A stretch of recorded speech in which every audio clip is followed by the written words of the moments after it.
Hi, I wanted to give you an update on the status of our kitchen renovation. As you can see, most of the cabinets, the ladder, and the appliances have been installed. The brass, the walnut, and the blue tones just look beautiful together.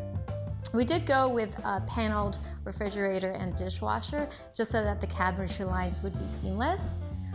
We are still waiting on our hood and our range. The range actually isn't projected to be here till mid next year due to supply chain issues, and the hood actually had to be remade as it was not done to the initial specs.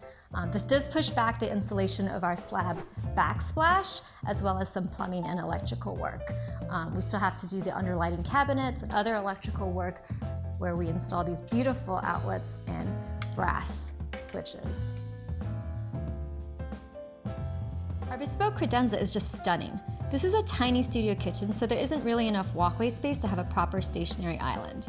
This one has these beautiful, delicate brass casters and can just be moved around and pushed out of the way as needed. We also did faux drawers on one side so that it looks finished no matter which way you view it. I worked with this amazing artisan John Beely on the credenza, and the workmanship on it is just amazing. I love the walnut interiors, and we're going to install the same blue quartzite on top when we get the backsplash installed. So as you can see, the kitchen is mostly there. There's just a few small details such as a curvy backsplash that will really help bring the kitchen to life. Can't wait to share more.